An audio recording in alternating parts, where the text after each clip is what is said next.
ب20 يورو بس جبت كل دول. انتوا كمان تقدروا تعملوا زي كده وتشتري كل الحاجات دي ب20 يورو. بس قبل ما اقولكوا ازاي هوريكوا الحاجات كلها تحفة يا جماعة. تقدروا تشتروا دلوقتي من شي ان ب70 يورو حاجات وهتدفعوا بس 20 يورو زي ما انا عملت كده بالظبط. هتكتبي في البحث بتاع شي ان الكود اللي انا كاتباهولك على الشاشة، هيظهر لك الشاشة اللي بتدخلك انك تشتري الحاجات على طول. بس ما تنسوش تدعولي. بصوا انا قلت هجيب 2 لانش بوكس عشان مودي وعمر، بس هجيبهم كده وخلاص؟ اكيد لا، لازم اجيب لهم حاجات كده حلوة قوي عشان تزين اللانش بوكس وكمان تفتح نفسهم ان هم ياكلوها في المدرسة. واكيد مش هننسى البطاطيت والكتاكيت الصغنطوطة اللي لازم نحطها كده في اللانش بوكس.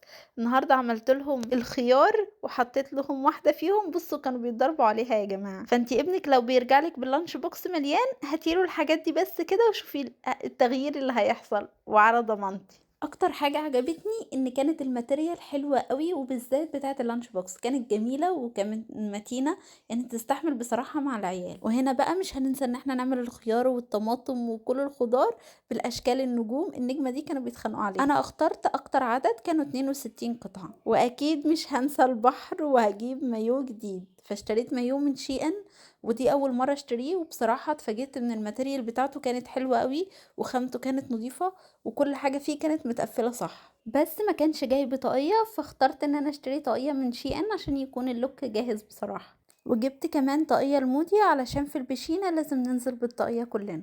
اكيد بقى مش هنسى ان انا اجيب لبس خروج من شي ان. اخترت الطقم ده وشفت عنه ريفيوهات كتير، بس كانت مشكلتي الوحيدة ان انا اخترت مقاس اكبر من مقاسي، فانتوا اختاروا المقاس بالظبط لان الاشكال اللي شبه دي بتكون واسعة شوية. بس ما كانتش مشكلة بالنسبة لي ان يكون المقاس كبير، ما كانش فيه اي مشكلة خالص، حتى ده كمان. بس ده كان مقاسه اكبر من مقاسي حوالي نمرتين او 3، فمش عارفة بصراحة اعمل ايه ومش حابة ان انا ارجعه.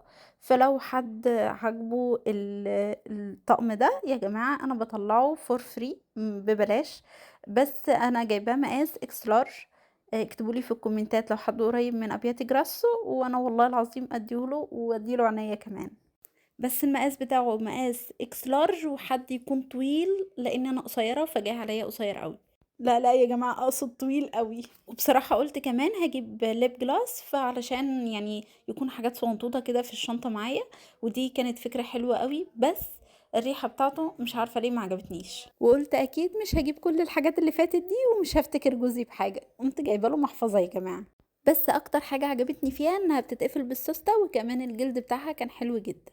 تجيبي له ايه تاني يا بطة؟ تجيبي له ايه تاني يا بطة؟ طقم قمشات 10 قطع يا جماعة، شوفوا مش مستخسرة والله. والله فرح بيهم، تخيلوا بكل الشنط اللي انا جايباها والحاجات دي، وفرح بالمشاط اللي انا جبتها له. نرجع تاني بقى للحاجات بتاعتي. اكيد يعني احنا كده هنفتري. جبت دي احسن اختراع انا جبته، ده حاجة كده جاية من وحي الخيال. بصراحة صاحبتي اللي قالت لي عليها وكانت اختراع هايل، انصحكم بيه جدا لان هو بيغير شكل الستايل خالص، بيخليه شكله حلو قوي.